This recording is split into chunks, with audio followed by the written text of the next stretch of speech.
Welcome. Hi. What an introduction and a walkthrough.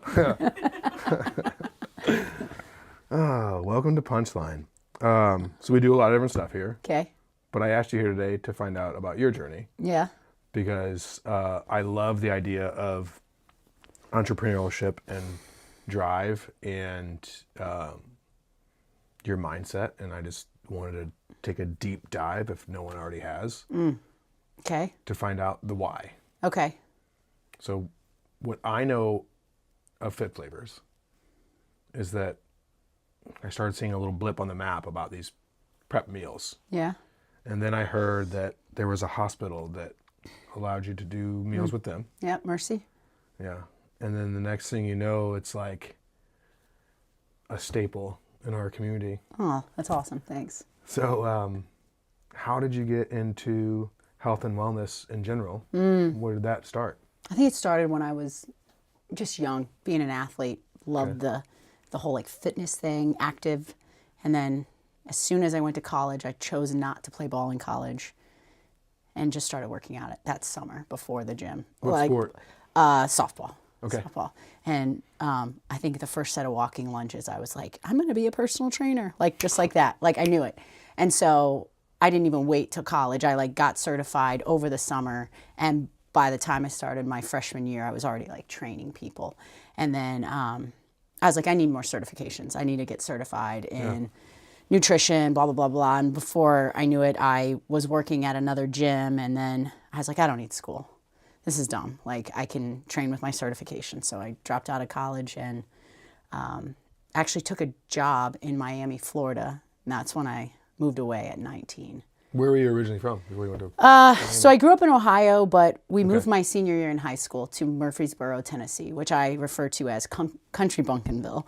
And it was just like a culture shock for me. Just the dipping in school, the Carhartt jackets, the camouflage was like not my vibe. Kids were late during harvest season? It was just different. And so I was like, I got to get out of here. So that was part of the reason why I wanted to get out of Tennessee. Okay. I was at Middle Tennessee State for like a year. And then I said, I'm out. So I left on a whim.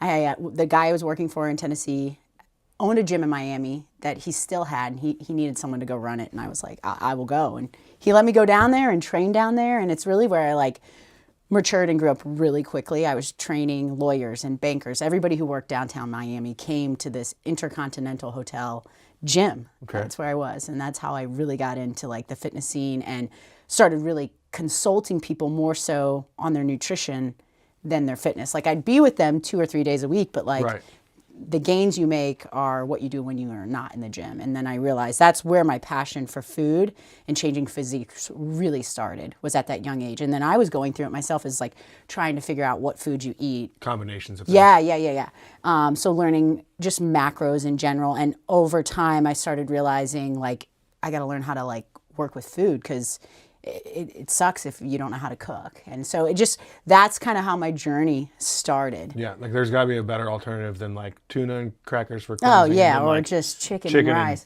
I remember I used to make tilapia and green beans, and I would pack it when I was like in college. And you know, I ever cook tilapia, like it's like the fat coagulates. Mm-hmm. You know what I'm talking about? Like when it gets cold, and like almost like a turkey burger or something. Yeah, and I would eat it cold, like in between class. Like, and I remember picking the jelly off because, and then I was like, I gotta eat this way, and I like had this like strict mindset, which is not at all like what I believe or what I promote nowadays. Correct. Right. So I kind of started down the wrong path. I was dating a bodybuilder when I was very young, and so like I quickly jumped into that like all extreme mindset, and that's kind of versus a sustainability mindset. Correct. So it's kind of like I went down that wrong path, and then I spent the next couple years trying to like get out and then rethink of like unlearn habits. And well, once I started getting educated and actually learned like how carbohydrates and proteins work in the body and how they work with your hormones and how insulin responses and responds, all that stuff really started to change my thinking. And then applying the culinary to food is where it really became like, oh my gosh, this is like my jam. Yeah. That was my passion. And then like before and after workouts, or like when you wake up, or what the body's doing at different times. All the things. And you know, today, when I look at nutrition, I was telling a girl last night at the gym, she came up to me, she's a customer, and we were talking for a while, and she just had a baby, and I said, people just really overthink it. They think you have to be like super perfect, or you have to work out 5 days in a row every week and then take a break and then have a cheat day. And it's like, what? Like, who lives that way? Like, I wanted to remove my obsession with myself and food and all of that and put it towards something that would make an impact, like helping people or building a business or raising kids, and then have my nutrition and my fitness be on autopilot and it just be working for me. And anytime you put in the time, like as years pass, the results just start to compile. So I knew if I was doing the right things over time, and that's where like I created this 80-20 philosophy with nutrition, is like if 80% of the time you can be doing what's right and 20%, well, that's life, or when you're opting in, it totally like released all the stress around nutrition and food. And I, you slowly start making better choices for yourself. Like, you don't want to indulge on bad things and eat so much because you can have it whenever you want versus, oh, I can only have it on cheat day. So it was just relearning a lot of the things that I had, I guess, kind of taught myself early on. But that's kind of how I got into the food and the fitness early on. But like, I would think, I'll speak on my experience about like what I know in my industry, the ability to simplify it like you have, right? Or not overthink it, is because you understood the complexity of it. Yeah, kind of like, I always say, you like, look for ways to cut corners once you fully understand it. Yeah, like and I think once you go to a dark place and you know how shitty it is, you want to get out and you don't want to go back, and like, but also you have to find, like for me, I remember one of my largest motivators was like, I just don't want to think about what I'm eating all day long. Like that is like bondage, like what am I going to eat, or can I eat that? And it was just like, I just wanted to look at food like nourishment and know, yeah, that's healthy. I can put that into my body, and I just let it go. Because eating in a deficit isn't a consistent lifestyle. It's a fad, or it's a getting ready for a show. Yeah, and you never feel the best when you're not nourishing your body. Right. So it shifted from eating to look a certain way to eating towards nourishment and longevity and sustainability with lifestyle and how I'm eating. I love food. I love going out to eat. And I don't want to not be able to go out to eat.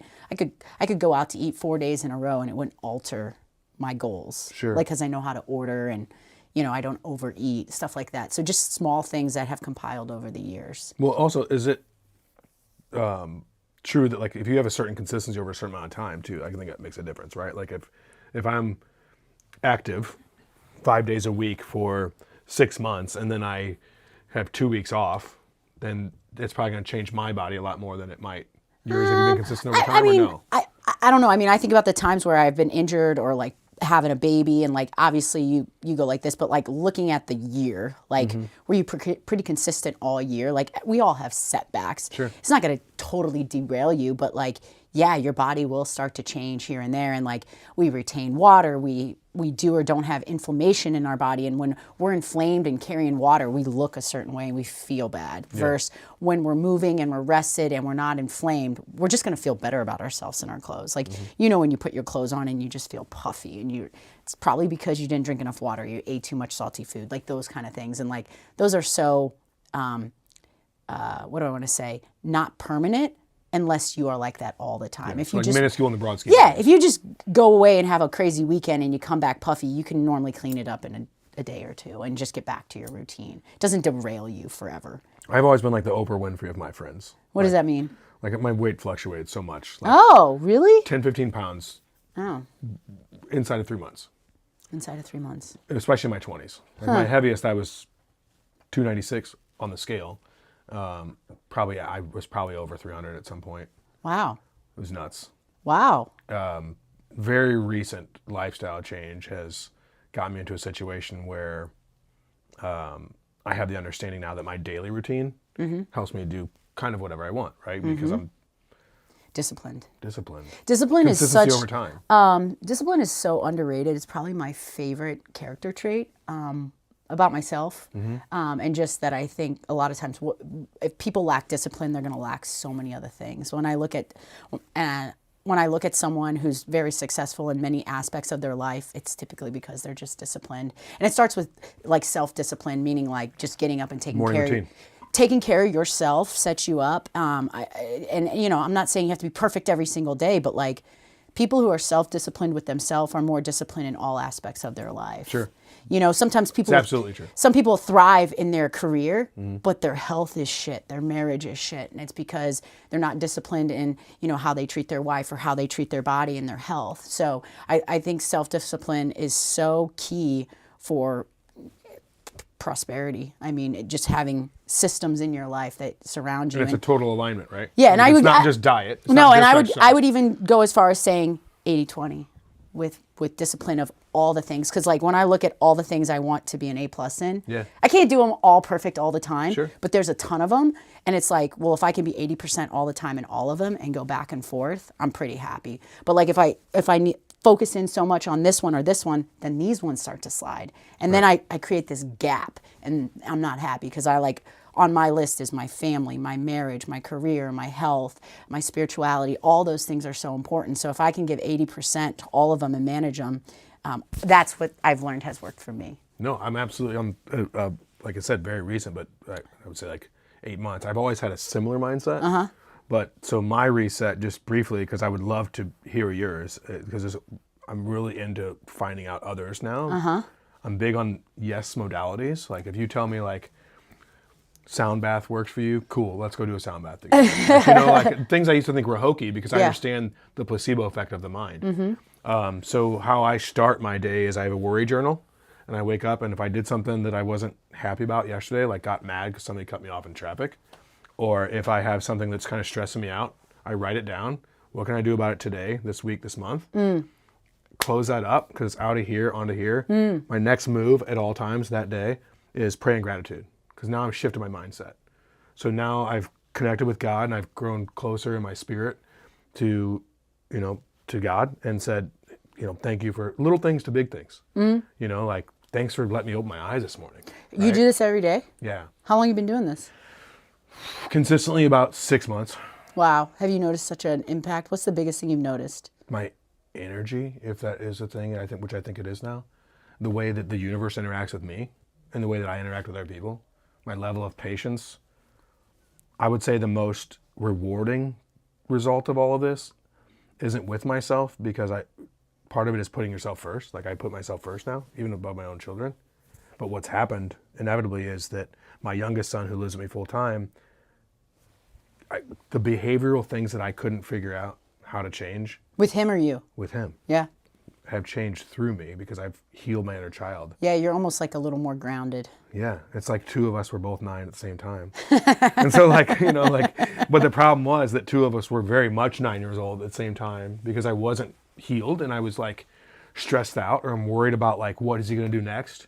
And that energy was just feeding into his energy and he was negative and he was making mistakes because the anticipation or the whatever I was putting out, right? Putting out, yeah. And so you were just taking some time for yourself to kind of get you grounded has changed your actions and maybe your like reaction time too. You're like a little bit more, what do I want to say, like grounded. Yeah. Like grounded in before you react. Well, once you start getting, in my case, again, because I'm not like a mental health expert, once you start getting more honest with yourself about your flaws and accepting that, understanding that none of us are perfect, it was so much easier to not be defensive, to not have this arrogant shell that protected my insecurities.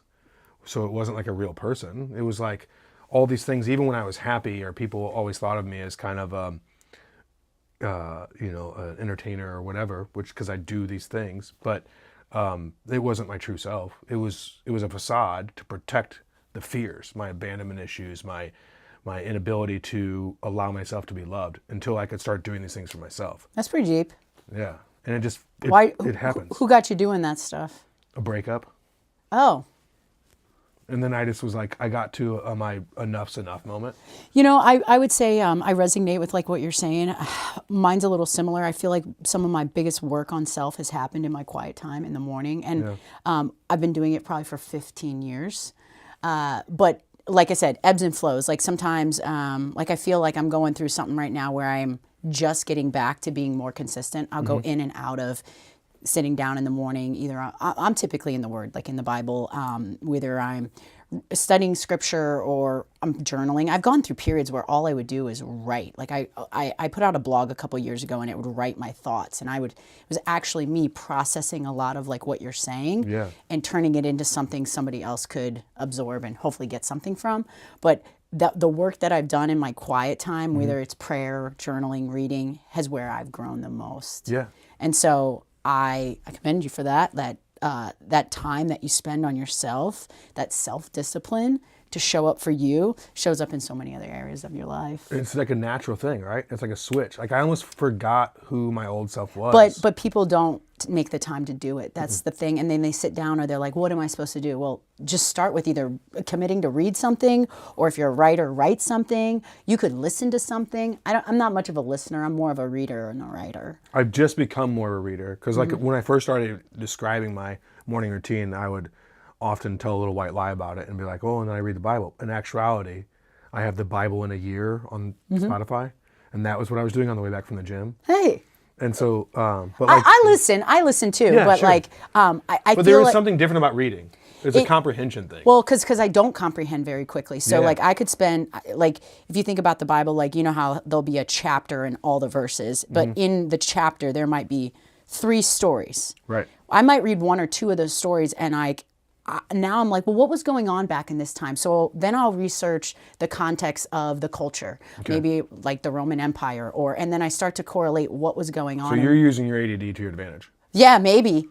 Or like, then I'll go back from the Old Testament to the New Testament and read like how they correspond to give me a full understanding of all of it. And I've really enjoyed that type of learning. Yeah. And so like when I sit down, I don't say, oh, I'm going to read this much. I just sit down and say, God lead me today and wherever I get, and try to take the day for whatever it is. Sometimes I just write and cry.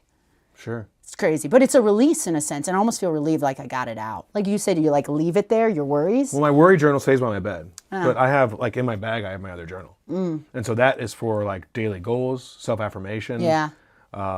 Just whatever, thoughts. And my son has started doing it too, my 9-year-old. That's cool. And so like he writes down Writing his is daily very goals. powerful. I wrote a lot of goals out last year for a new personal goal I had, and I got really strategic with like the actual Planning goal. part? Yeah, and I really executed really well. Yeah. It was cool to see like how the writing really made an impact. I had a performance journal where I would journal after my performances and like talk about the things I did well, and it was just to like reiterate what I wanted to envision when I was playing golf, and more or less you didn't focus on the bad but focused on the good and how you could continue to learn and grow. On what you can control, not what you can't.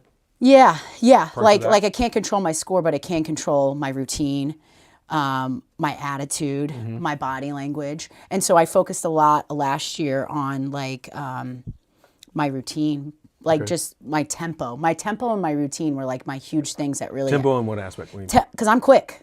I'm quick with everything. I'm very fast. Like everything I do is quick. And with golf, you just slow down. So like, I want to go up and I just want to hit the big club. Like, and I would have to reel it back and say, okay. So is that sport a pretty big therapeutic outlet to help you slow down? I don't know if it's therapeutic. No, it's definitely been something to grow my mental, because I've had to learn like new skills within golf, how to control myself, like control my tempo and my speed, and I've learned more strategy and just to think differently. And so it's got me outside of my Jillian rush to I'm a more calm, grounded person when I'm in this game. I don't know if you can tell, but I have that same issue. Yeah, I could. Yeah, I could tell.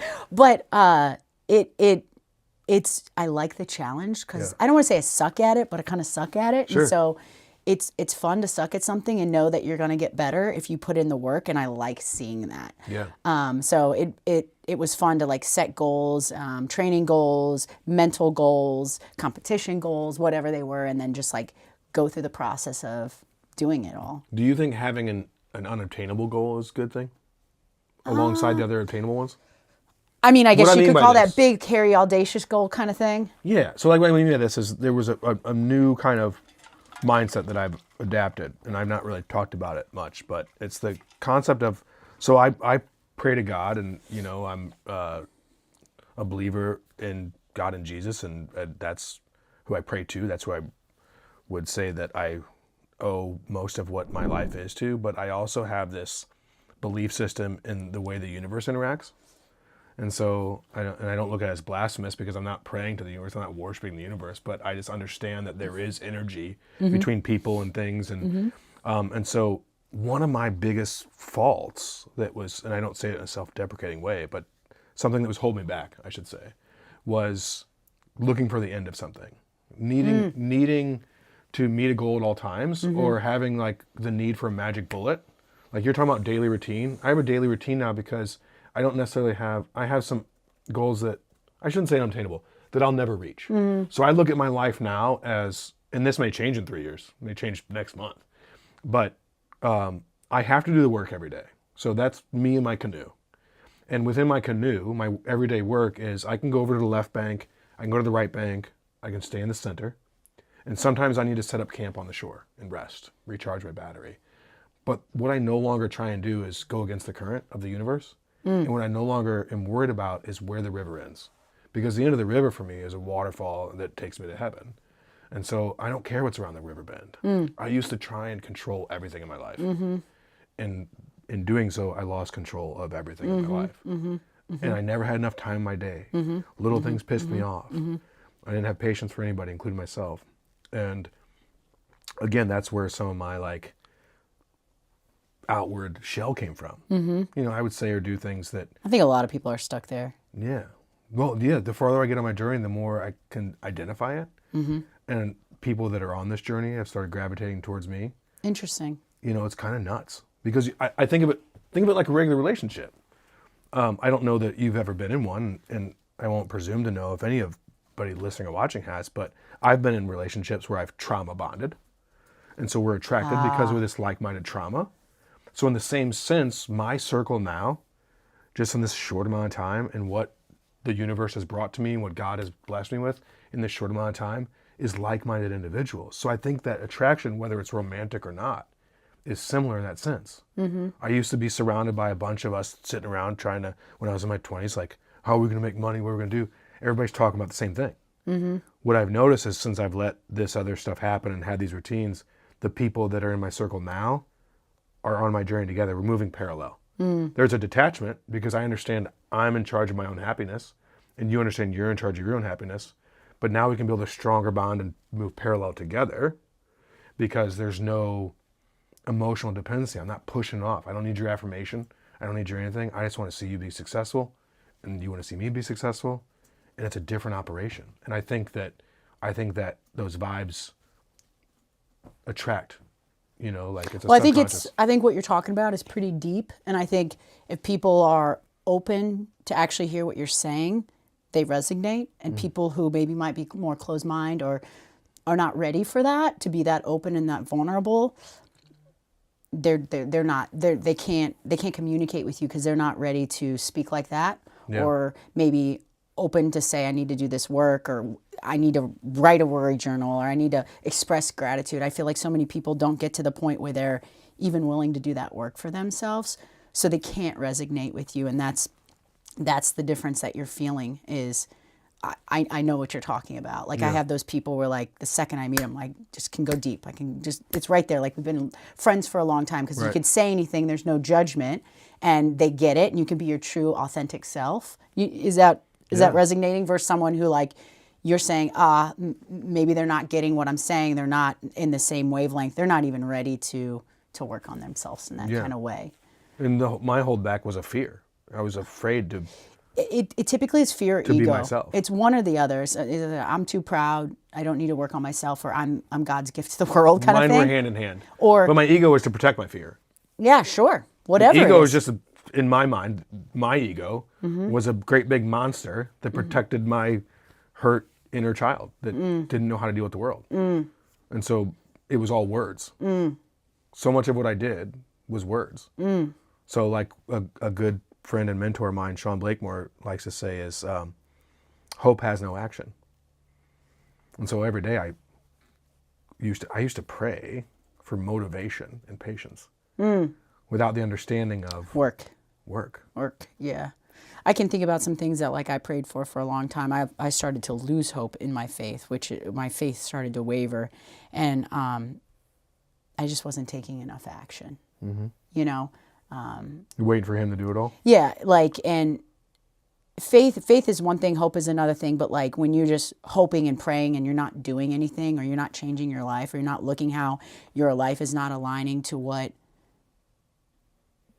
God's wishes are for us, you're almost like not allowing yourself to be blessed in a sense. So until you opt in to do the work and do the work on yourself and make the changes and be a better person, ask for forgiveness, be open for conviction, be willing to forgive maybe some inner demons that you have of resentment and stuff and people you haven't forgave, until you can let all that out and you do that work to do the forgiveness, can you find that true joy of being vulnerable and being super confident while you do it, you know, and not really having that ego or fear control you anymore. True confidence is so much different than arrogance. Oh yeah, it's just you really just feel. I feel like I get my confidence from God, like knowing who I am in Christ, and knowing that, you know, He's the only one I'm living up to, and, you know, trying to fulfill whatever the works He wants me to do while I'm here, kind of thing. And if I can stay on that, that leads me. Yeah, everything else kind of falls in place. Yeah. Yeah. But work, self-discipline is huge. I think it's rendered me a lot of results just showing up. And like I said, I'm not perfect. I'm not perfect at all, but just over time, you know, I've been an adult 20 years now, 20 to 40. Like, I've had 20 years to build on all my disciplines. You know, some are newer disciplines, but like over time, you start to feel the. That's funny, because at momentum. 41, I often think of myself as like a new adult. A new adult. I just think, oh my gosh, I have 40 more years to live. Like, what am I going to do? Minimum. In the second half of my life, I've got my whole life ahead. I'm like, what is next? My youngest son, when he's 18, I'll be only 50 years old, and I'm like, dude, that's all me. I get all that time to myself. Get him out of the house. 50. Oh yeah, I know. I feel like I just like turning 40 was a big change. Yeah. Yeah. Did it, like, after the day of like I'm 40, did that part go away and you're just like, I think, whatever? well, too, I just, my business changed a lot in this last year. I got some like really, really good help in the business. Cool. The business took a turn, and it was life-changing. Yeah. I've had my business now, well, 2009. How many years is that? 16? 16 years. Right, because you subtract 1, add 20, subtract 1, so 2005 would be 2000. Yeah, it's 2005. So or 2025. Shit. Sorry. It's 2025. Yeah. 16. Yeah. So it's just it's been a track going with the business. You were so organically figured out that you like the nutrition part better than Oh my just the gosh, it was workout so part. intriguing, and nobody was doing it. Like, people, why are more people not paying attention to nutrition? That's how you change a physique. Were you obsessed with it at some point? In a good way? What do you mean? Like, I mean, like, I haven't met an entrepreneur. Have you ever heard about the adage about the guy who's like asked this wealthy man how to become rich, and he asked him to meet him at the beach? oh, I've seen it on Instagram. The guy, wait, no. He holds him underwater.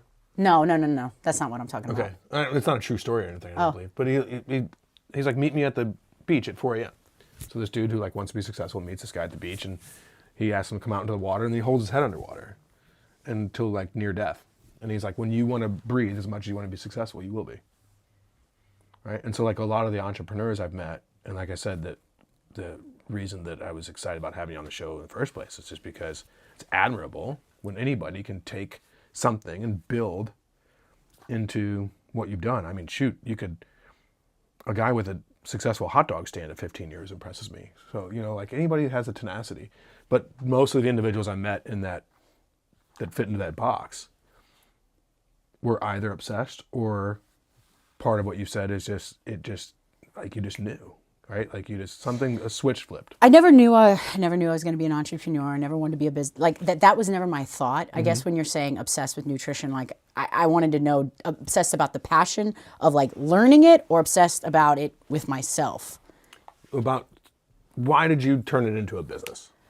Well, my testimony's kind of wrapped in here. Okay. But when I was, so I was living in Miami training, then ended up in St. Louis really shortly after, started working here as a personal trainer. And at 22, I decided to open my own personal training studio with some guys. Okay. So I went on that little venture and started this business. I worked at it 3 years. It just never really was very successful, never really made any money. And had a falling out with the lead partner who had majority of the ownership. It was a really crummy situation and really disrespected me one day in the office and said some things I couldn't tolerate. And I walked out, just quit my business. And I remember my husband, I was my boyfriend at the time. He's like, wait, you quit? I said, yeah, I'm done. I'm never going back there. I'm never going to work with that guy again. And that was kind of the turning point in my life. I had been raised Christian. I loved God. I believe I was saved. I believe I knew who Christ was, but I fell away from my faith in college. I did the whole party scene. I was living for myself. I didn't have a relationship with God. I had no spiritual discipline. I wasn't in the Word. And right after I lost my business, I started training at some mom and pop gym around the corner, and I just started. Like a Supercuts of gyms? Well, no, I was actually a bodybuilding gym. You ever remember West County Health and Fitness? It was owned by Doriana and Jared. Where was it at? West County, right? On Kerrs Mill, by Kerrs Mill and Clayton. Oh, okay. Well, when you say West County to me, I grew up in North County. Oh, St. okay. Louis. So West County to me is basically the edge of Maryland Heights all the way to Maplewood. Okay. Well, anyways, they welcomed me with open arms. They were great. And I just I was there working for a while, and I just started to downward spiral in my mind. You're worthless. You're a loser. You didn't graduate college. You are broke. And I started having a little bit bouts of anxiety. I'd never had anxiety before in my life, to the point where at night I couldn't breathe, and I would wonder why I couldn't breathe. And one night I had a panic attack and called 911 because I thought I was dying. It was You thought you were having a heart attack? Literally thought I was having a heart attack. Yeah. It was pretty scary. End up at the hospital. I'm in the hospital. The lady's like, I think your vitals are fine, Jillian. I think you just might have had a panic attack. And I'm like, what? I didn't even know what a panic attack was then, And she's like, has something traumatic happened to you recently? I was like, yeah, actually I lost my business 4 weeks ago. And she said, well, you just had a panic attack. And when I laid there, I go, I'm not freaked out and insecure. That's not who I am. But I was freaked out and insecure. Yeah. And I said, I didn't mean for this to be a prayer, but I said, God, if you're real, help me. God, if you're real, show me. And that's all I said. And then I left and I went home, and I had this picture of my mom in my head of when we were kids, and she would sit in this chair in her bathrobe, and she would read the Daily Bread in the Bible, and she'd highlight these Bible verses, and I thought of her. And so when I got home, I was like, maybe I'm supposed to open the Bible. And God presented himself to me in that week after I got home from the hospital 3 times.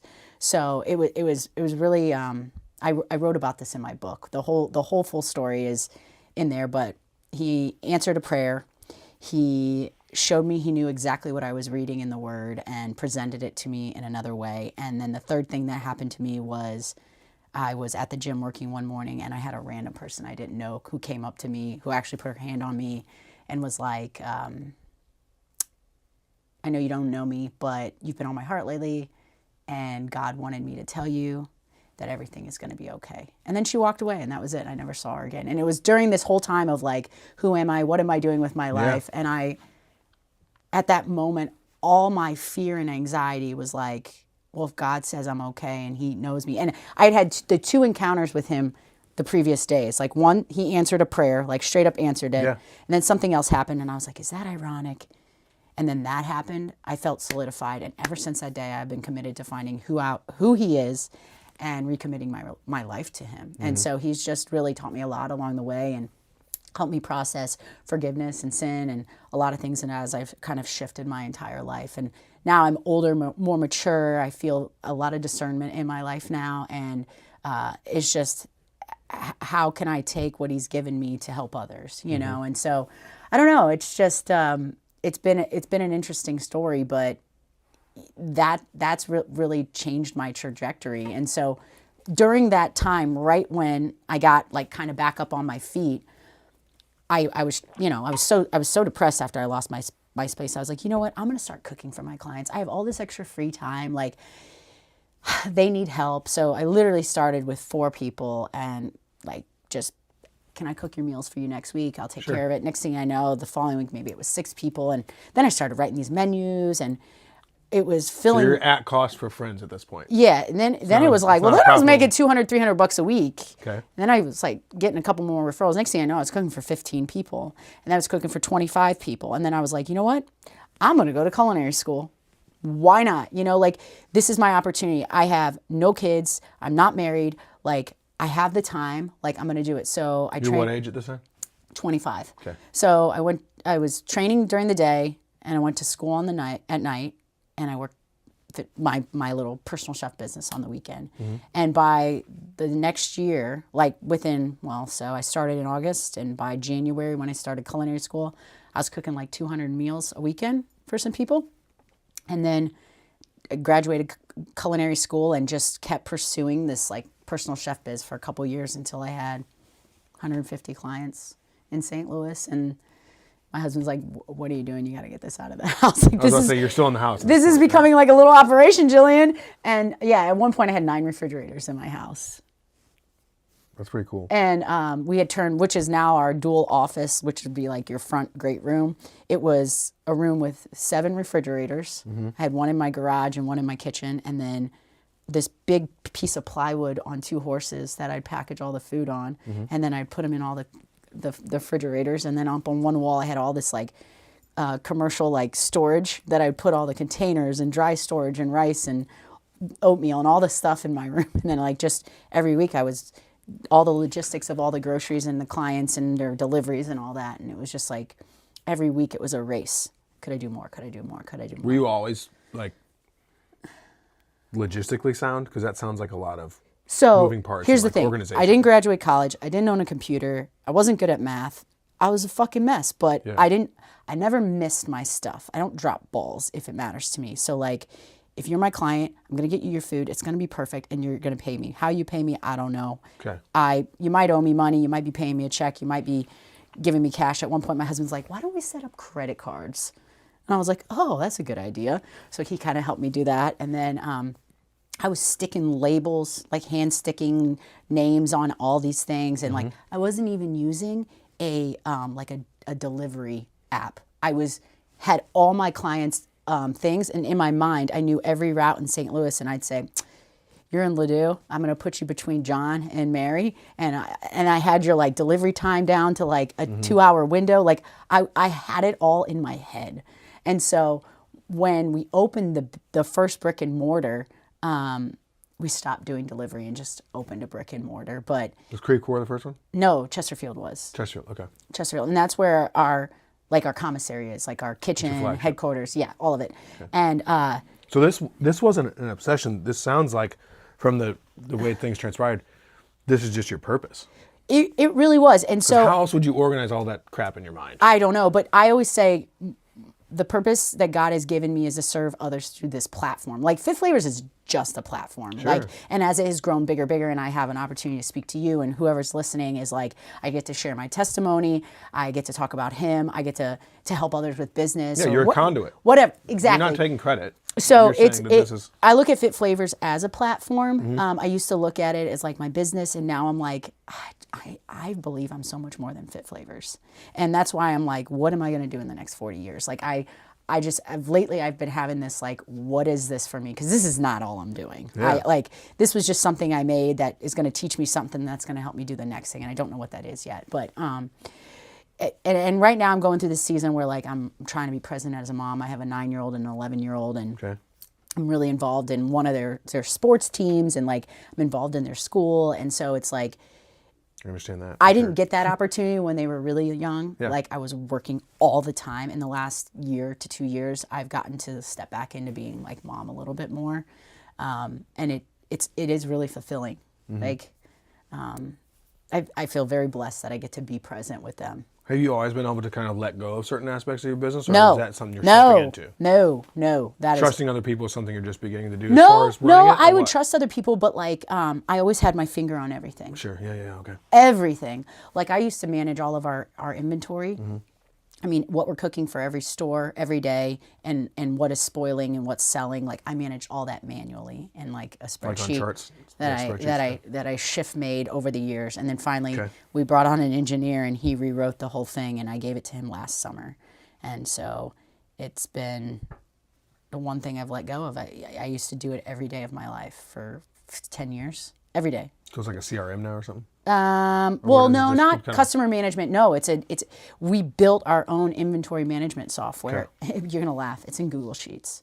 So basically, we take our point of sale, we render our sales reports, we dump them in here, run some type of, I guess maybe algorithm or whatever to project what we need at each store because they're different, different days of the week, different times of the seasonality of the year, and it projects. And every store has a par for every meal, and the sheet now can just like auto, and then all that information is sent into another spreadsheet that has all the recipes for every station in the kitchen, and then like the grill guy knows how much chicken, how much steak, and how much marinade and salt for every little thing every day.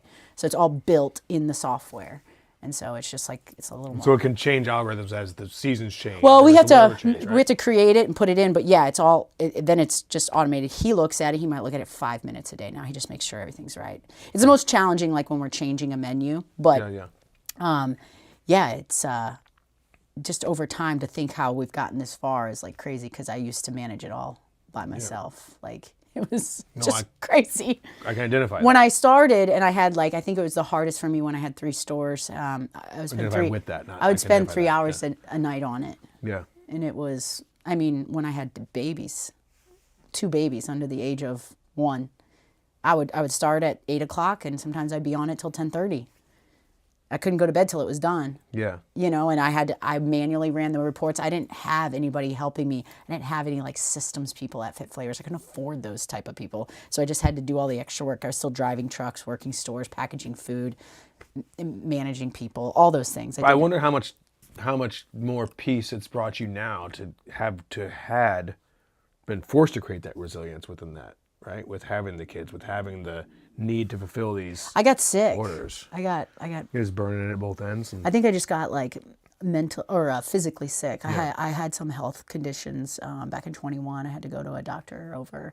I was just not well. It was just like I got diagnosed with chronic stress by 2 separate practitioners in the same week. I was like, what the fuck, chronic stress? Yeah. I told my husband, I'm like, what kind of bullshit thing is this? He's like, Jillian, it's real. It's like the silent killer. And I'm like, what? And it was just like, I remember thinking like, what the? how did yours manifest, if I may ask? Because the reason I ask is I used to have severe abdominal pains. Abdominal. I had And a I went leaky gut, bloating and cramping so bad. I went in so many times, and like every time they like just took. I have no vestigial organs left. Because at first they were all like, "Oh, it's your gallbladder, it's your appendix, you have an umbilical hernia. Let's do a biopsy." Like I'm like Frankenstein under my shirt. I went the holistic route, so Well, finally, this dude who was at the head of Mercy, like whatever their captain of the football team is for doctors, came in and he was like, "What's your stress like? yeah. Because you've been in here." You're like, what stress? Like And I'm like, stress I is don't know. stress is so weird, and I don't know how you measure it, but like you can look at your health. Well, when I was in it, I didn't realize I was in it. You know, Right? Like, I didn't another realize I was stressed out. thing is like my husband, he will not so much now. I would say he's noticed the biggest difference in me in the last year. I'd love to hear what he has to say about me. I've noticed I'm chill. I'm happy.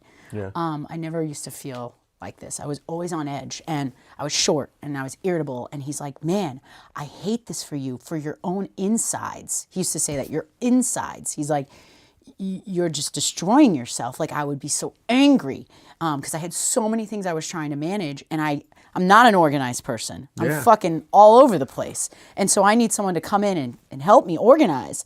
Like I can see and I can do it, and I can do a lot, but I can't organize it, and I can't put it on a piece of paper in some organized like process. Yeah.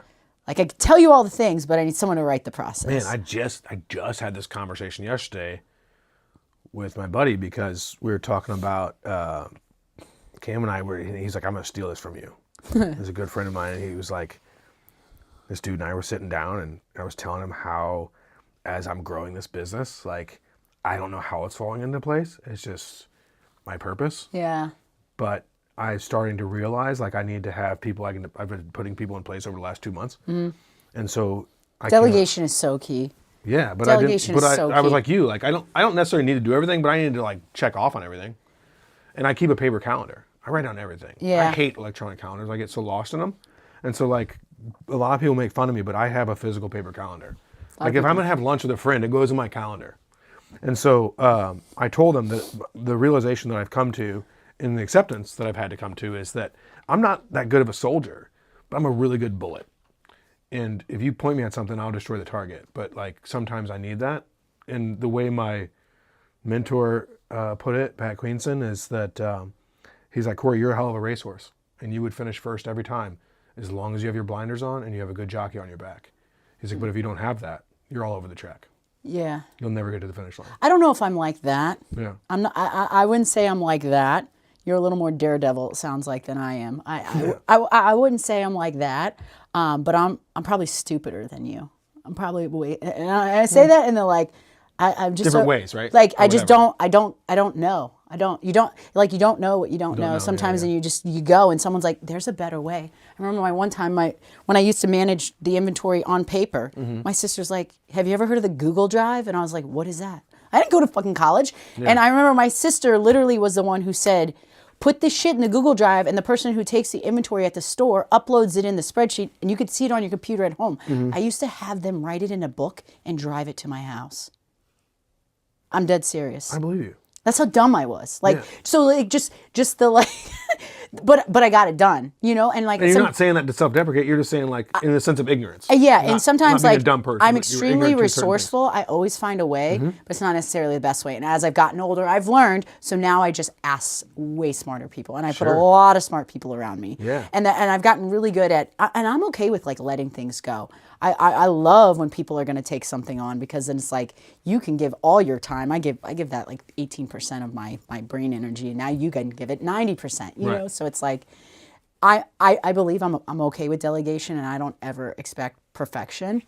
I just expect people to try and don't make the same mistake twice. Yeah, but I love what you said about like, because this morning I had a meeting and they were like, well, can we just make a QR code and like that'll collect the person's like email Yeah, and this? yeah. And I said, yeah, absolutely. It's really easy. It can be done like quick as shit. And he's like, well, where does it go? And I'm like, that's a Tia question. I was like, I don't know. I know it can be done. I was like, but I'll have Tia come talk to you about how it's done, because Yeah. I have no clue. Yeah. I don't and know I mean, where the like, fuck it goes. yeah, that's fine. Yeah, you don't need to know about those Yeah. things. I know that we can do it. So yes is the short Yeah, answer. and I sometimes kick myself for growing the business for as long as I did without getting that type of help. And I just had to work. I worked harder, not smarter, for probably many years. In the But it fact, might have given you some insight that you wouldn't have had you not, right? Totally. I just the business was not profitable for many years. I Yeah. mean, the margins are very small in what we're doing until we could. And you know, like also too, like with every store, it complicated the internal operations of how you needed to manage the people in the hierarchy. Was there like an ebb and flow because you're putting money out and then you have to catch back up with it, or Well, when you build a new store, like or- if you'd open a new store, you might need to hire another manager or another production person, because now there's more logistics to go to 4 stores than there was at 3, and so like it would eat the margin every time. So like we were very profitable at 5. We were not profitable at 3. I just had to like we were profitable at 1, profitable at 2, not profitable at 3, and that's what set me back. And I was at 3 for so long. Okay. And like I remember, like I used to be in business form, and people would say, are you hiring to grow or growing then hiring? And I was like, I'm growing then hiring. I was never hiring to grow. Yeah. And that sucked. I just there was years I didn't pay myself, so I was like barely paying, people, and I wanted to pay people more. And now I'm at a point where I hire to grow. It's you know? super identifiable. Yeah, and Why do I keep saying identifiable? I can identify with that. That's what I mean. identifiable. Is that the wrong word? Probably. I didn't go to college either. Just a little bit. I went down to the University of Tampa. My son goes, I jacked around a little while. And my then came son back goes, home. Mom, did you go to college? I said, well, no. He goes, yeah, I won't go either. I go, no, you got to go to college, right? And I'm like, well, I guess you don't have to.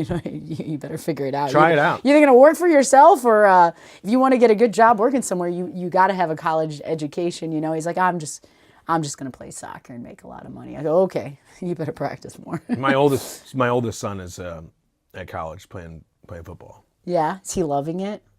He is, but he's learning a lot, right? Like the conversations we have are brilliant. Like about life or about football? Both. Life more than football. Yeah, I feel like 'Cause college is when you're becoming a young adult and really truly getting your independence. Is he here in Missouri or is he away? He's away. So he was a big dog here. Like he was at CBC, so he's 2 state championships, and he was killing the games. Team USA, just 7-on-7, boom. He was winning championships and accolades. And So the ego. well, no, that's the thing is he's the James Brown of our family. He's the hardest working man. Oh. This young man will sit down, and his demeanor is opposite of mine, but our like personalities are spot on. Huh. Like when he was home, we were like went to lunch, and the waitress was like, "Can I get you something to drink?" And simultaneously, same mannerism, same everything. Was both like, "I'll just have a water," and they were both like, Spider-Man pointed at each other, was like, "Huh," like laughed the same. And she's like, "What just happened?" I was like, "I don't have strong genes, I guess." But no, he'll sit down and he'll something that really stands out in my mind about him that was just like one of the proudest moments I've had of so many. My youngest son is my artistic guy, and he plays sports and he's good and stuff, and I love organized sports for him. But he's really into music and singing and stuff, and so we had got any given day on Facebook Marketplace you can find a free piano if you'll go pick it up. Oh, wow. Like 30 of them. The real racket is if you can find a place to resell those mugs. Because I thought about it, I was like, dude, if I can rent a U-Haul and just get like 30 a day, if I could just find somebody to buy the damn things, right? Wow. So for Flipping $1, pianos. yeah, piano flipper, and he'd be strong too. So I went and got this piano for my youngest son, and my oldest son sat down and was listening to something on his phone, and then like sat there for like 45 minutes until he got like the tune down. He's never played stuff. When he was real little, Wow. he wanted to play guitar, and so I was like, okay. So we went and bought him this really nice electric black matte guitar, a cool looking guitar, and he was like, I want that strap and that amp. I said, you complete 2 weeks of music lessons. Every 2 weeks you get a new accessory. Okay. So he had this really cool guitar for a while that he didn't know how to play because he went for like a week. He's like, it's not for me. I'm just doing football. Oh, geez. Oh, that's cool. But when he's determined to do something, he sat down at this piano and he, by ear, played the shit. And I was like, dude, what is this kid? And so. That is pretty rare. Yeah, very humble. Very humble. This is your younger one? This is my oldest. Okay. But when he does something on the field, every once in a while, you'll see him like do this or something. And I'm like, yeah, be a little, brag a little. So what is some of the questions or things he's been asking you? Just, when he first went, he went for PT. He was going to be a physical trainer. But then he had this realization because he had started as a freshman at CBC until senior year. Well, first year into college, they gave him 5 years. So first year in, he's not starting. Right? He's not even on the field. And so there was probably a little ego kick. And he changed his major because we were talking about it. He's like, I just don't know. He's like, if I'm not playing ball, I don't want to have football hours. I don't want to have the same regimented, like his D1 ball, you're 6 a.m. to 10 p.m. He has every 15 minutes scheduled out for him. Wow. Especially during a season. Jeez. So he's up at Ball State. So he's in the MAC-10 and super fast. He's at 22 miles an hour top speed. Like he's just a little beast. And but he's just very determined. So he made up his mind about things, and he's like, if I'm not going to do this, I'm going to do that. So he's changed his degree to business, and he'll have, at the end of his 5-year scholarship, he'll have an MBA, and he's just chugging along, and he works his butt off. Super proud of him. And then my artistic one, because the dream used to be for me, I thought that it would be like, I'd be at the Super Bowl watching my oldest play, and then my youngest would be like playing the halftime show. Wow. Right? Well, I don't know if that's where it's going to be at all, but I told both the boys, I don't care what you do. Like, just go hard. Like, do it to your best ability. Yeah. So I don't know that the youngest will go to college. The oldest one's trying it out, and he's going to do really well in it. But he's just kind of got that mindset that I don't think he could do anything bad. I don't think he could come out and be mediocre at anything. Self-disciplined. Yeah. I mean, if he's a car mechanic, he'd be the best car mechanic there is, right? Like, he's just laser focused. Wow. That's cool. Yeah. So he probably didn't get that from me, but he has it. So you have now what's grown into where you feel good about it, this business, right? Where's it going? What's the future look like? God, I hate when people ask me this. No, I'm joking. What's your 5-year plan? I don't care about 5 years. What are you doing in 25? Honestly, this year just try to saturate the STL market a little bit more. Okay. So open a couple more locations, strengthen our production operations within the organization, and then like me personally, this sounds so funny, but like I gotta like refigure like what my purpose is in Fit Flavors, because I mean, I was so hands-on with everything. Now that I've hired a COO, she's spearheading a lot of the operations and managing the team, which is great. And it's given me this like, almost like breath of fresh air. And I think that's why I've kind of feel like I've got my health and my joy back, because it's like, okay, this is reality. Now where can I focus and I put my energy and really make an impact? So I feel very passionate about spending some more time in menu development this year. It's always been kind of like my love affair is like the recipes and making sure the food is just caliber and quality. And so like just getting in there and working with the recipes, I want to spend a lot of time with that this year, and then continue to just dive into the strategy behind what we're going to do. Sourcing too? Does that include sourcing? Like Oh where yeah, you're getting all it of from? it. From where I source it to how I cook it to how we scale it to the macros. Meaning like I was at home yesterday playing with like sauces, and I'd put them into my spreadsheet. I'd get down to the 1 ounce, like how much sugar's in this one, how much, okay, that's that. I'm not using that one. And so like that'll lead me to like which sauce I want to use, and then I might have to alter the ingredients of the recipe. So there's just, it's like I got to make it taste a certain way, but the numbers have to be right too. Yeah. So, Are you thinking about it cumulatively too over a week? Like how much am I taking in over a week, not just today or not just a meal? say that one more time. Meaning like, so you're saying like the micro, right? Which is like all down to little details. Are you looking at it, how it calibrates into not just the meal itself, but how much you're doing over the course of a day or throughout the week? I'm trying to put, I think I'm going to try to commit like 2 days a week to this. This is how much time I'd like Your to meals spend is in what I it. mean. I don't know what you're asking me. I'm probably asking it weird. Because Yeah. in my brain it makes sense, and sometimes I have trouble getting that out. So in other words, when you look at, if I'm going to buy a meal plan, Got it. right? And so I know that I'm eating fit flavors for lunch and dinner 5 days a week. Okay. Is that meal plan is there an understanding from your end of how much I'm taking in sugar-wise over the course of the week? And not just a No, because singular meal? everybody's different. Like, Okay. I haven't built it based on meal plans. It's just kind of like a standard we have for all of our meals. Got like it. none of our meals go over 770 milligrams of sodium per meal ever. Like that's a standard. Okay. Like they're mostly around 400 or 500 milligrams.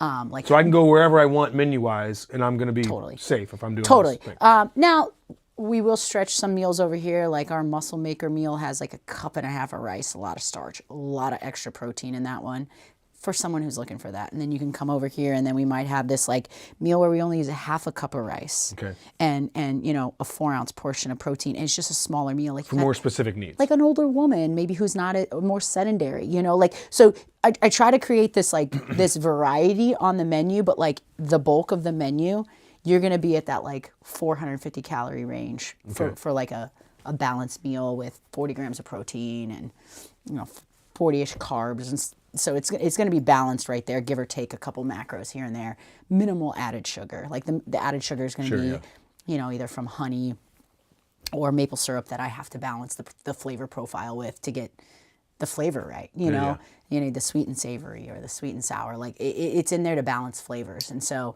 but I got to manage it, because like when I look up some certain sauces you cook at home, and it's like, holy shit, there's 30 grams of nothing but sugar sugar. in Yeah. just that sauce. Right. And then you got to look at, are there other starches in the meal that convert to glucose when it's broken down? And it's just too much at one meal for a consumption of like I'm a big barbecue guy, so that's always like, barbecue sauce stuff. Super I was looking dangerous. up, I'm looking up to do like a pineapple barbecue chicken the other day, and like looking up the difference between, so I looked this up yesterday, how much sugar is in a cup of pineapple versus a cup of pineapple juice. okay. It was almost like 15 to 20 grams different. I'll tell you why I'm super curious to know those results after the show. But so how I like to typically wrap things up is not only thank you so much for the time. Obviously, very, very grateful that you made this time and went so deep. And I've not read the book. Owning the weight. I will. I would love It's to. short. It's quick. It would probably take you a couple hours. That's it. Yeah, but see, here's It's also an Audible. I actually recorded on I was Audible. gonna say, because here's my attention span. What I've learned about reading is I have to take the other part of my brain and distract it so that I can comprehend. What do you mean the other part? Like, what do you do? Like, so I'll turn on music or something in the background that I'm not interesting. watching, so that I can, the part of my brain that keeps me, like when I'm reading and says, hey, but what about this? What about this? What about this? So while I'm reading and comprehending, I have to take this part and go, hey, you go listen to the music while I read. Interesting. That works. Works. Wow. Like a classical in the background, something quiet. Like AC/DC or something? No, it's like in the Metallica? middle. Like more like a. I love Bill Withers. Like Bill Withers puts me in the right mood to I don't even know who that is. Ain't No Sunshine when she's Yeah. gone. Okay. That's Billy. Gotcha. I saw All Green for my 40th birthday. Like I love that kind of music. Okay. It's like so. But what I always like to ask is, what is something profound, or perhaps it's a mantra that you have that you think has carried you through times in your life that maybe you're more on the ebb than the flow, or more on the valley than the peak? I just always think of God. Yeah. Yeah. Just scripture. Anything that scripture has to say about being in the valley. You don't have a certain one? Oh, yeah, sure. I think of this scripture from Romans where it talks about, we celebrate our sufferings because, when we suffer, it develops character, and character develops hope. And so, like, just sometimes the suffering is a part of the process. So just embrace it and be patient. Wait for the Lord. I just think about a lot of times, that's probably when I've gotten the closest to God, is in those times of just sorrow or valleys. It's when I always think about Jesus, like when he would go off and pray. Talks about that a lot in the Bible. Is like, I think about that and I'm like, it's okay for me to spend an hour in my quiet time in the morning, and maybe I'm just like meditating on the word and meditating on that, and I'm renewing my mind to the word versus what's happening in the world. And it can slow me down. And sometimes, like, how you said you feel calmer after you do it in the day. It's like God provides more time for me. I'm less rushed when I put what's first in the morning and spend time on it. Grounds me. So I just think, like, my mantra has always just been like, slow down. Slow down has been huge for me. Just slow down and prioritize what's important. And it's staying connected to God. Like, that is just, I don't know if that's like a line or anything, or a quote, but it's just that in itself has kind of been my strength and my stamina. Yeah. Like, God is my strength and my stamina. And so when I'm in my practice of just staying close to him is what gets me through those times. 100%. 100%. And it sucks every time you go through it, because you're like, you don't know when you're coming out the other side, and it feels like uneasy. But if I can start journaling, getting, like you said, your worries, or just getting anything out on paper, and just like, maybe reading his promises, it just lifts me a little bit to carry me through that day. And, worry about today. Don't worry about tomorrow. Tomorrow, worry about itself. Just worry about today. That's what he says. He's taking care of it.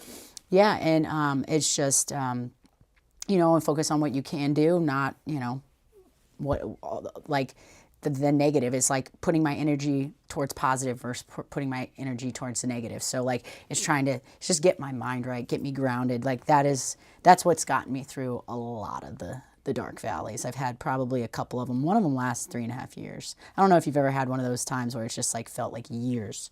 Years. I absolutely have. And I wouldn't take it back. Like, I hated it when I was in it. I hated my life. I wanted to sell my business, quit my business, hated my life. Yeah. To the point where I would cry, like, all the time, and felt trapped, didn't know how I was going to get out, didn't know, like, what I was doing, started to lose some hope. And now that I'm on the other side, I feel like it has strengthened me, that when I go through these times, I'm like, I'm armed up. Like, I've gotten through that. I can get through anything else. For sure. So. I love it. Thank you so very much. Yeah. We covered a lot of topics. We did. Yeah. We kind of went all over the place, which I love. I hope you enjoyed it too. Where can people find your products besides brick and mortars? Where do they go to? Our website's awesome. You can www.fit- which is that hyphen, flavors.com. I have a podcast, Owning the Weight. I'll talk about nutrition. I'll talk about business, wellness.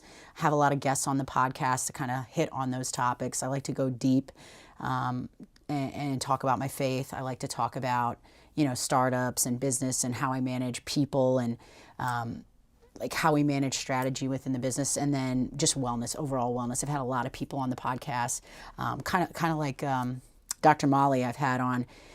holistic practitioners, nurses, hormone doctors, stuff like that, just to kind of talk about like the wellness of your body. So a lot of it's just like what I've learned over the years that's really helped me.